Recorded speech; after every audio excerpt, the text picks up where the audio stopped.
Hello, everybody, and welcome back to the podcast. So after 5 years of the podcast, we've talked a lot about calories, macros, weightlifting, cardio. We've heard from world-class powerlifters, bodybuilders, doctors, and coaches. And I like to think a lot of what I've put out there so far has been largely reflective of my own experiences and passions and interests in this space. But as a coach, I would be lying if I said that I didn't have to tackle other topics with my clients on a near daily basis. And namely, these are clients' behaviors around and relationships with food, eating, their various histories and emotions around it. Now, my stance as a coach, for those of you who haven't been coached by me or don't pick this up from my social media, is often one of pragmatism. For example, I believe that comfort eating is a normal human behavior, and that's why we have terms like good home-cooked meal. That's why cooking is such a huge comfort to many of us, and that's why eating out at a restaurant is seen as a treat, a lovely leisurely thing to do with people you love. And often clients think that comfort eating is a bad thing. It's not. And trying to change that natural human instinct, ironically, then creates all sorts of problems around quote-unquote dieting, or just being happy living your normal life. So I really coach for balance and acceptance of balance instead of this kind of all or nothing mentality, which a lot of my clients get caught up in and is a very hard cycle to break. Another issue I often face with my clients is the presumption that because they over-restrict and then inevitably overindulge, that they now have binge eating disorder. And I'm always at pains to explain that overeating because you've spent the last 3 or 4 weeks on a very restrictive diet is not clinically diagnosed binge eating disorder. And again, it's very human. And what we need to do is come away from the all or nothing mindset and we circle back to a more balanced approach. However, while these issues are commonplace, I've also encountered many clients who struggle hugely with compulsive behaviors and emotions around food, who struggle with very real binge eating disorder, and who have a very difficult time trying to break the habit of emotional eating. These are clients who I often will refer to various therapists who specialize in eating disorders and or disordered eating. Which is why today, after the world's longest intro, but I feel like I needed to say all of that, but it's why today I'm very excited to have on the show just that, a professional that has her own history with an eating disorder and is committed to helping others going through the same thing or similar things. So welcome to the podcast, Lisa Unger. Am I saying your second name right? You are. Thank you. Yeah, Lisa, it's like hunger without the H, which is quite appropriate, really. Thank you so much for joining us. So Lisa, I think we should start with you. How did you end up working in this space and what is your own story of struggling with an eating disorder? Thank you, Chloe. I think I'll start by saying that my story is how I see it is because I've done my own work. It's not, if you'd have asked me even a few years ago, I might have given you a different answer. So when I was a little child, I was extremely skinny. I used to get teased for being so skinny by my sister. When I was 6, unfortunately, I lost my brother. He died of a form of cancer. There was no such thing as bereavement counselling in those days. And I saw my parents, really struggling and in a lot of pain. And I sort of became the good girl. I did whatever I was told. I never rebelled. I was that people pleaser from when I was 6, really trying to please everybody. I was extremely, extremely shy. And as I grew up, at the 6, because I was this skinny child, I had freedom to eat whatever I wanted. But when I started maturing and developing, I just didn't know what to do with my body. And I was really, really self-conscious. And it progressed so that I used food as my coping strategy for my emotion. Because whatever my parents said, and please believe me, there is no judgment of my parents. They were fantastic parents, but obviously this was many years ago. And, you can only deal with what you know. And my parents were amazing and they didn't know what was going on inside me. So any emotions that I had, I coped with food. It would numb me. So I would eat my dinner and then wait for everybody to go. And I would sneak in the kitchen and take loads of ice cream or chocolate, whatever I could find. I started to develop size-wise as well as maturing, as did, most girls at that age. I went to an all-girls school. And we started going on classroom diets together. And we used to do things like take something called X-Lax that would make you go to the toilet. And it was chocolate. It looked like chocolate. It smelled like chocolate. And we thought we were so clever. Well, that screwed up my digestive system for many, many years. When that didn't work, there was another one that I would take. We would restrict together and we would binge together. And then I would binge on my own. And I got very big and I was so unhappy. And when I look back now, I realized that I wasn't actually unhappy so much because I was big. I was just unhappy, and being big added to it because I tried, I cannot tell you every diet there was in those days. I tried them all. I even went and had injections, and I didn't care what I was injected with. I didn't even know what it was. I do now. And then they used to give you about 6 tablets to eat before food, 10 tablets to take after food. I mean, horrendous what it only did to my body. But it's really, I'm telling you so that you understand my desperation. And I thought that all the answers to my being unhappy were because I was big. And really they weren't. That was just a side thing. Okay. So you went through this and, I think so many women can relate to what you're saying. It's your body changing, whether you're talking about puberty or you're talking about pregnancy or you're talking about the menopause. And I agree with you. It sounds like you were going through some stuff before that happened already. But it does throw people into a sense of a lack of control, a panic, a desperation that will lead them to try anything. And, this is what I've spent 12 years now trying to clear up with my clients, is these ridiculous approaches to dieting, whether you're talking about Atkins or you're talking about keto or now Ozempic, which a scary amount of my friends are on. And I can see celebrities that I follow all of a sudden in the last 6 months have gone from a very healthy, normal, beautiful body to being absolutely tiny. And I think we all know what's going on. But it's so you went through this. And so then how did you start to come out the other side of it? What was the turning point for you? What happened? Well, part of it was I met my husband actually when I was at my very biggest. And he, in all our years together, he's only ever made one comment to me ever about my size. And he gave me a lot of confidence and support. And I was at university. He didn't live there. He used to come up and see me every weekend. So what I used to do was I would eat what I would call nutritiously healthy every week during the week. And on weekends, I would eat what I wanted. And I had this switch in my head that because I was giving myself permission to eat what I wanted, I didn't feel the need to binge. I just stopped binging because I didn't need to, because I knew I could have it if I wanted it. I'd already given myself permission to have that choice. And I do that a lot with my clients now because I explain to them there is no such thing as bad food unless it's gone moldy. That's the only time it's bad. It's just food. And when you give yourself permission to have it, then it takes away that that compulsion to eat it. When you restrict yourself from something, you have a compulsion to eat it later. That all goes. Well, actually, you have a choice. And I think that's one of the biggest parts of what I'm doing with clients now is I'm giving them choice. Have it if you want it. Actually, I don't want it. It's so interesting. I use this approach with my clients too. It's firstly why I'm such a big fan of tracking, although sometimes that's not for every client and it can actually work against them and cause a lot of food preoccupation. But for a lot of clients, I'm a big fan of tracking, especially the ones who do over-restrict, to show them like, no, you can have a chocolate bar. No, you can have ice cream. No, you can have a glass of wine. And that's very liberating for them. And also another thing that you said is taking ownership.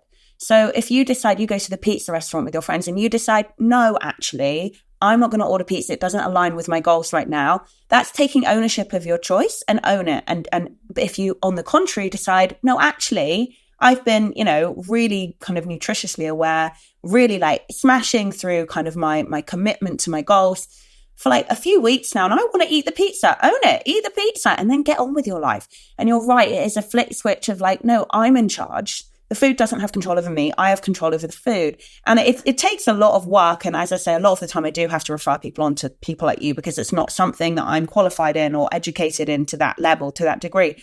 But it is such a game changer. Can I just ask before I go on to the next question? You said your husband's only ever made one comment about your weight. Do you mind saying what that was? Just because I'm curious. He said I couldn't sit on his lap because I'd break his legs. Okay. So not the best. I mean, he did well in terms of like a quantity, in terms of a quantity aspect, in terms of a quality aspect. Kind of dropped the ball. It's all right. We've been together 41 years. We're doing okay. But we argue about other things, but not much. Never has been anything to do with size, ever, except that. I think a lot of my clients kind of come to me thinking that they have this really kind of deep insecurity or sadness. And when we dig deep and we work together for a while, it kind of materializes that they're in horrific relationships with men who are very controlling or verbally abusive. And I do encourage everyone listening, if you're in that situation, ask yourself, is the problem you or is the problem them?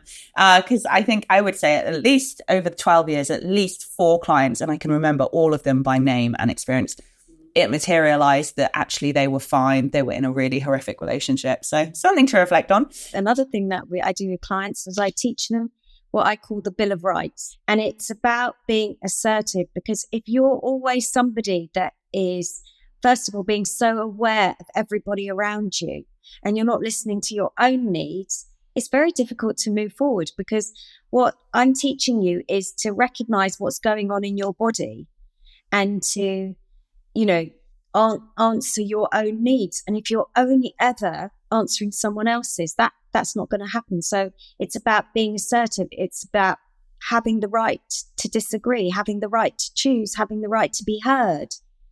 All of those things. I completely agree. And I find it interesting as well. You say that you were a people pleaser, and I was too. And I think it's very hard when your love language is to please someone else and you get so much from that. And then I think it becomes very easy to fall into a really negative dynamic in a relationship. But anyway, I digress. So, okay, as I mentioned in my very long intro, I speak to clients almost daily about quote unquote binge eating, which they often mean is a term rather than a diagnosis. And often they presume that because they over-restrict and then inevitably overeat, that they have BED. So as a professional in this field and someone who's suffered from, I would presume, diagnosed binge eating disorder, can you talk us through the difference between the terminology of, I binge eat, which means I overeat and I go too far sometimes, and actual real binge eating disorder? Another way of thinking about it is about the difference between disordered eating and an eating disorder. And I like to think of them as like on a continuum, on a spectrum. And there's lots of commonalities between them. But an eating disorder is a medical diagnosis with a big component being mental health. Disordered eating might be somebody who has a history of dieting, who is somebody who does do these restrictions, and then they can only do it for so long. And then they might binge afterwards because they haven't eaten all these delicious foods that they've really wanted to eat.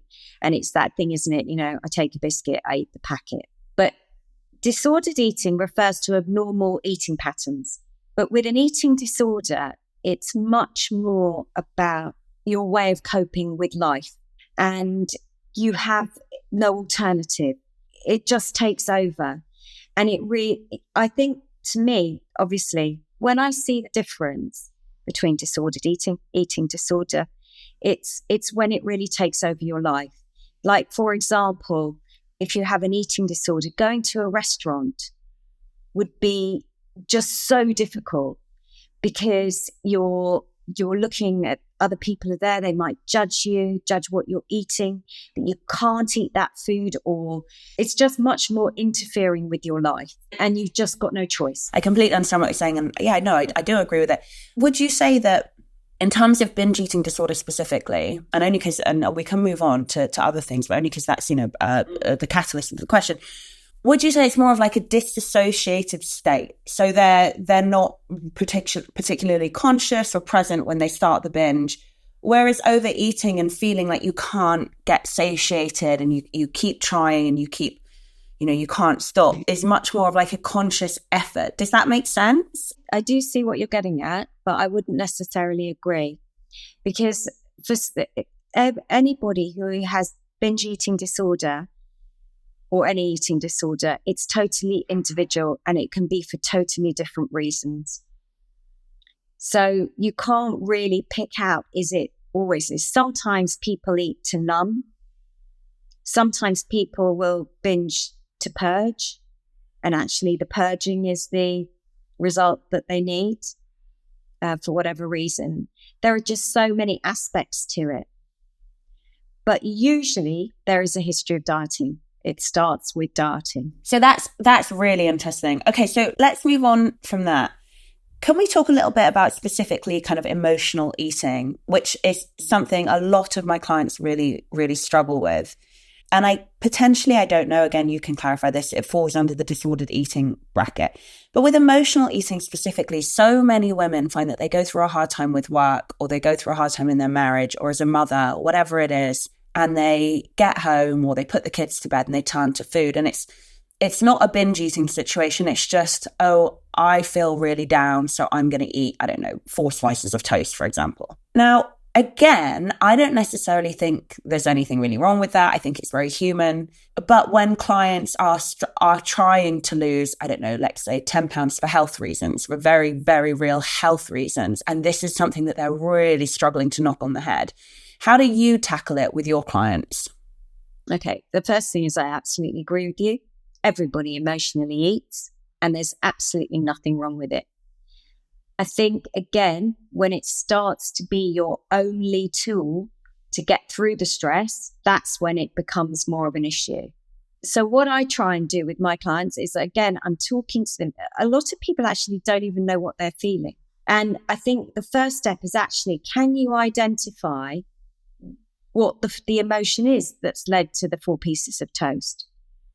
Because let's say it's stress and you eat the 4 pieces of toast, it might delay it for a little bit, but then you're still going to feel the stress afterwards. And on top of that, you often feel frustration, guilt, shame, all the emotions that come with that emotional eating. So what I sometimes try and do is, if people can identify what's going on, say, okay, what is a better way of dealing with that stress? Is it that you just, if you've got a garden, or you're able to, go outside with a cup of tea, even and just sit somewhere?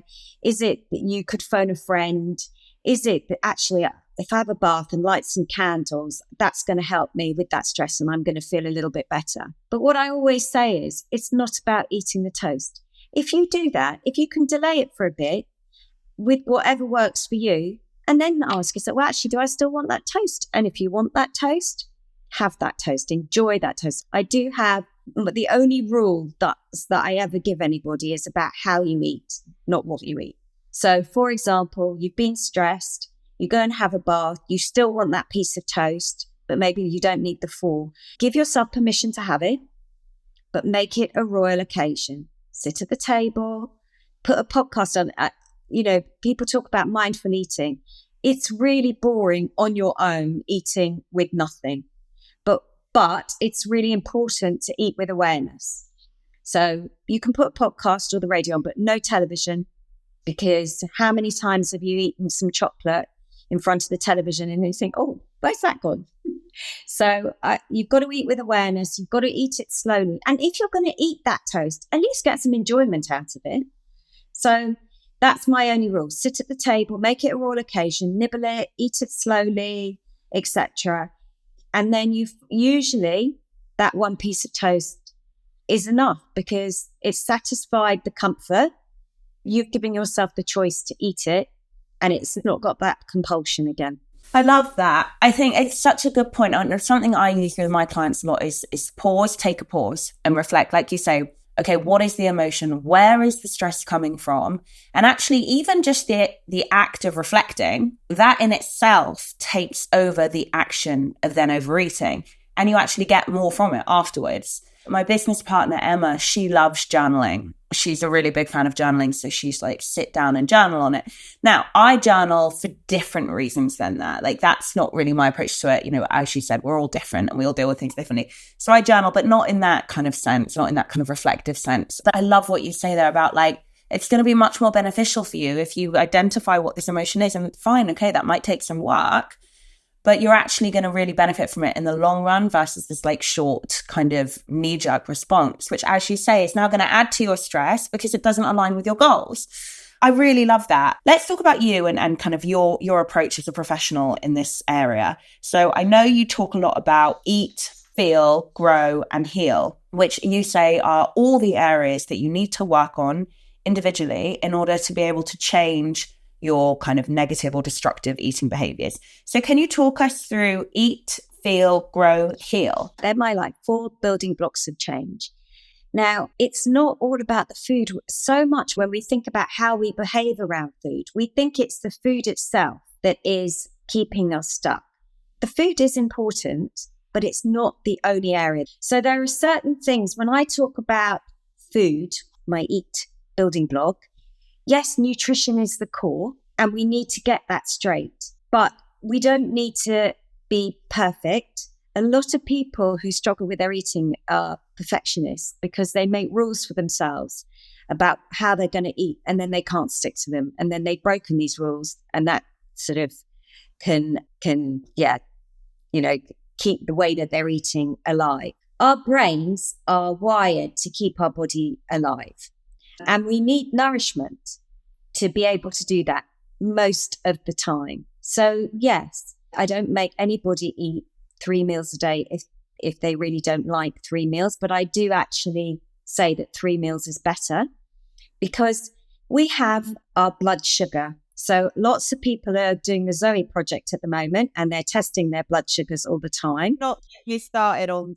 No, I'm not the biggest fan. Anyway, so cravings, mood swings, lethargy are the way that our brain communicates to us their need.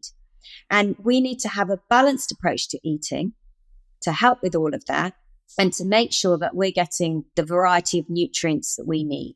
So, for example, when you're not getting all the nutrients, your brain is going to be driving you to eat because it wants to make sure that you get these nutrients, but your brain can't say to you, okay, I want you to have liver, for example, because you're missing vitamin A. It just tells you to eat. And if you eat the wrong stuff, as in when I say wrong, it's not providing these nutrients, it's going to say, no, we need more. And it's going to drive you to have more. Just because it's contextual to what you're saying, and then I want you to carry on because this is really interesting. I don't know if you've seen the research, I'm sure you have, the research on humans being driven to overeat on calories when they're not getting sufficient protein in. Is your body, and as you say, it's, I suppose it's evolution, it's survival. It's driven to eat a certain amount of protein per day because obviously protein is the one nutrient that doesn't store in the body and is always in a cycle of breakdown and synthesis and breakdown and synthesis. So we're driven to have a certain amount of protein per day. And a lot of people who struggle with obesity and overeating and cravings and things, it's very simply that they're not hitting their protein target per day, their body's kind of, like I said, evolutionary target. So they overeat calories. And I find that really interesting. And I love what you said.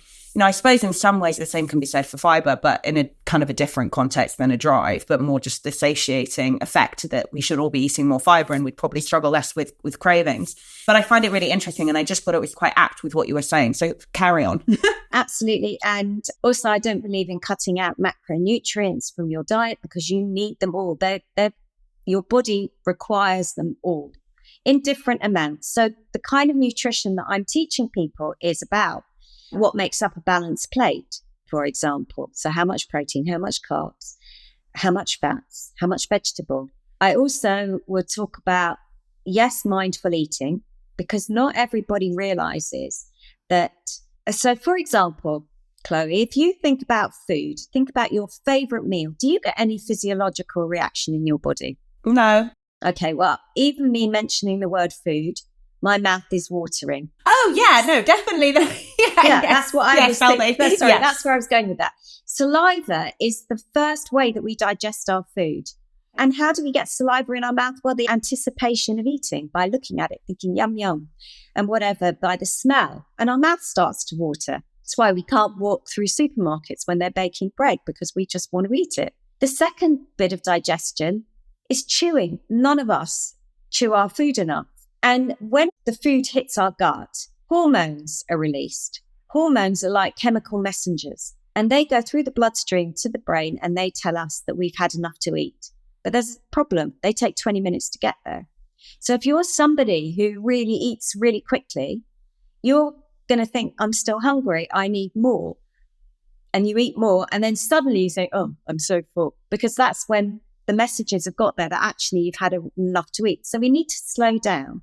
And when we can slow down, we can tune in better to hunger and fullness. You know, when you mentioned at the beginning, you said about going to a pizza restaurant. I believe that you can go out and eat in any restaurant. If you can tune into hunger and fullness, you will find that you don't necessarily have to finish everything on your plate, which is what we were taught when we were growing up. You might have half a pizza. You might have the whole pizza. But if you're tuning into your body and listening to your body, you're not going to overeat. And then you don't have to feel guilty and you don't have to feel shame. But if sometimes you had enough at half a pizza and you choose to eat the whole pizza, that's fine, because that's a choice. At least you know. So that's a lot where, eat comes in. Also, our brain does not understand the difference between restriction and a famine. And so when you start eating again, it thinks, great, food's in abundance. I better hang on to it because I don't know when the next famine is coming. So it can take a long time, for your body and your brain to tune in to actually food is abundant and we don't have to worry, and it can let weight go. The second building block is feel. Change can be intimidating and, it can bring a lot of fear and anxiety. And that's where emotional eating comes in. It comes in as a coping strategy. Often we've learned that in childhood, as I did. I couldn't show my emotions. So I know that it's like quite a common saying. People say they ate them, but it's not for everybody, but that's how it was for me, that I couldn't express myself. So I would binge, and then that would numb my emotions. And we need to become more emotionally resilient. And what that means is that we can deal with the negative emotions. We have tools to deal with the negative emotions. They are not controlling us to overeat. And that's a really important part. And grow is about cultivating new habits and beliefs and shedding those old ones. Now, this can really help us move forward. And it isn't easy. If I've had all these behaviors since I was a child, it's not enough to say, okay, I'm not going to do that anymore. We have to break it down, take small steps to change. Part of it is learning why whatever that coping strategy isn't helping you. I find that learning also where this coping strategy came from is really important. And then you can say, okay, well, does it serve me now? Or is it true? What I thought and why I did that habit, is it actually true? And this can really help you facilitate change. But I think it's really important to know you break it down until it's not too big a step, and just take it slowly. And that can really have a positive effect on your relationship with food. And my final building block is heal. It's healing our thoughts about us. I mean, this is where you must find with what you do as well, body image, body esteem. How we talk to ourselves is heartbreaking. We would never talk to a friend like that. Never. And yet we think we talk to ourselves, the names we call ourselves. We look in the mirror and we don't like what we see. We focus on it and we don't like what we see. And we abuse ourselves. And these thoughts are so strong because we have them over and over again. So we need to do a lot of work actually to change our thoughts. And the other thing is body esteem and self-esteem are totally intertwined. So for example, you look in the mirror and you don't like what you see, and immediately, you're so big, you're so this, you're so that. And then you lose your confidence in yourself. So a lot of what I do is about working on self-esteem and on how you perceive your body. And I think by focusing on these core areas, you can really free yourself from the behaviors that are keeping you spinning and keeping you stuck in this cycle of how you eat. I love all that. And I, especially on that last point, how you were saying, how you talk to yourself matters. You're the only person in your head all day. So believe me, if you keep telling yourself you're ugly, you're going to believe it. And then it's like a domino effect, isn't it? Different areas of your life just start to fall. It's really sad. And I like how you say, how we're talking about how to be in a relationship. Be assertive, be authoritative when you need to be. It's the same with yourself. Catch yourself and be like, no, I'm not going to do that. And again, like we've been kind of saying, it takes work and it takes time, but the time is now. There's no time like the present. Start doing it now. I love everything you said. And I love how you break it down into these kind of 4 pillars that everyone has to deal with, which is, I guess the practicality of how they eat, how they feel, like we talked about emotional eating, their old habits, their old behaviors with food and healing them. And I think it's such a brilliant approach. I suppose, we're coming to an end now. We've still got a little bit of time left, but I think a good thing that I wanted to touch on with you, what to look for and what to do if you think someone is struggling. And I actually just want to preface this by saying a lot of my clients will change their diets, like I say, under my coaching, which I do very responsibly and with everything that Lisa and I are talking about today in mind, always, very watchful eye. A lot of them will, in a really positive way, coming from a really positive place of self-love, not hatred, change their diet, start taking care of themselves. And unfortunately, a lot of them get really negative commentary back from friends and family. And while I completely agree that it is really important and why I'm asking Lisa this question, to keep an eye on people and kind of be aware what to look for. And I hope Lisa will touch on this better than me because I'm not well schooled in this, but how to deal with it. There's also such a thing as like, if somebody's getting healthy, that you should be supportive. And I ask anyone listening or any of my clients who might be a victim of this to just kind of be a bit introspect for a minute and ask yourself, am I doing this from a place of self-love? Am I doing this in a healthy way? Am I taking care of my body and my mental health as I do this? And if the answers to both of those are yes, you have nothing to worry about. And those comments should be like a water off a duck's back. And if the answer is no, then hopefully everything we're saying today is going to help you. Okay, Lisa, what to look for and what to do if you think someone's struggling with it? This isn't in isolation. It's not like they have one behavioral sign or one psychological sign. It's an overall picture. So I think there are certain areas. So the first one is behaviorally. If you notice, for example, that people are becoming obsessed, like really obsessed over what they're eating, that, no, I can't possibly eat that. There's a real stress factor to it. I think if they're showing a rigidity, a dietary rigidity that can never be broken.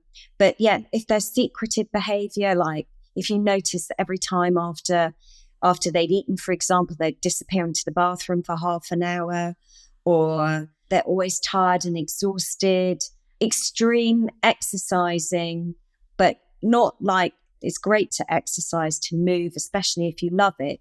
But it's more that, no, I can't have dinner tonight. I've got to go to the gym. It's that sort of obsession, really obsession with it. So those are a few behavioral signs. And then we have the psychological signs, which could be a really extreme distorted body image, extreme mood swings, because if they're not getting any of the nourishment they need, their mood can go up and down. And an obsessive fear of gaining weight that you notice. And a really big one, I think, is social withdrawal. If you're really trying either not to eat or binging all the time, you don't want to be with other people. All of this has a real impact on your daily life. So if you're noticing that they're preoccupied with food all the time, as I said, that it's interfering with regular activities, they're closing down socially, they're not seeing anybody. And as I said, not everybody will show all these symptoms. An eating disorder, as I mentioned before, is just individual. They come in various forms and they may not fit particularly into one category. what to do about them is, first of all, remember that an eating disorder is a serious mental illness. It's not a win, and it's not anyone's fault. So often somebody with an eating disorder will deny that they have it, or they don't realize that there's a problem, but it doesn't mean that they're not ill.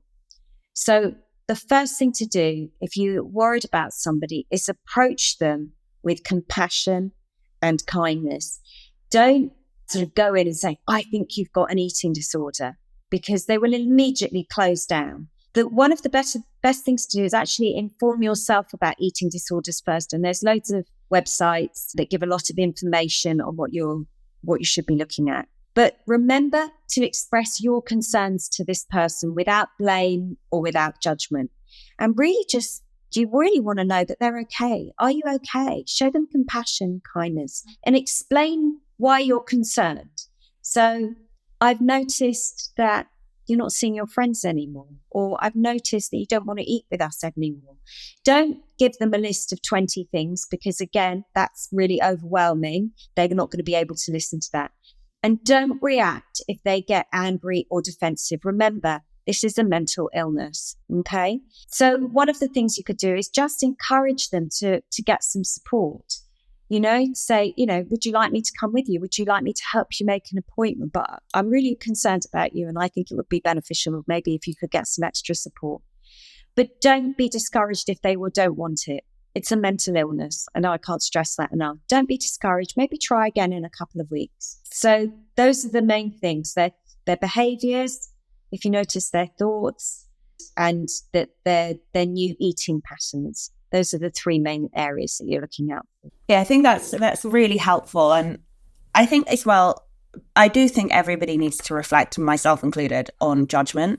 I know like I've been in therapy for years, and it's something that comes up all the time, is my feelings of judgment towards myself, towards others, and vice versa. And it really is like the death of any kind of forward movement in any kind of relationship for any reason. And I really like that. If you really are coming from a place of compassion, you should be very open, very neutral to the answer, and just be there to help and to love. I think that's a really important thing that you said. Okay, Lisa, I'm just so grateful that we've had you on today. And I think it's been really fascinating and so helpful for so many listeners. Like I say, whether it's something that I think is more commonplace and quote unquote normal, like comfort eating or stress eating, something that's a bit more a specialist and serious, but also common. I don't want anyone listening to that be like, oh my God, it's like there's a lot of people are having to deal with a lot of things, and it comes in a lot of different guises. But it is slightly more serious to say that you think you have real binge eating disorder or any kind of eating disorder, and it's something you should definitely seek help for. And I just think you've really shone a spotlight on it. You've really made it very understandable and normal, and I think you've just been so helpful. Please, can you tell my audience where they can find you, how they can work with you, or just simply learn more from you if they're interested? Thank you. Well, I'm on Instagram sometimes. I have a website, lisaunger.co.uk. I have a freebie on there if you would like an ebook about emotional eating. So please download it. There's lots of tips and information there. And you can get in touch through my website, through Instagram, anywhere. And if you just want a chat, it doesn't have to be that you immediately think you're going to sign up. But if you just want to chat and to know where you are now, then please feel free. I love chatting.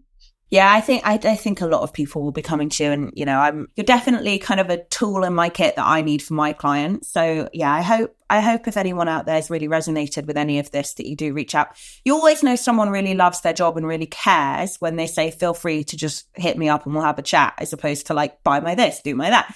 And putting out free content as well. It's just a very, very good sign, and one I look for in professionals. So I'm really impressed by that. Thank you so much for coming on today, Lisa. And thank you to my lovely listeners for tuning in yet again. As we've talked about, I am now bi-weekly doing the podcast. So we'll be back in 2 weeks' time.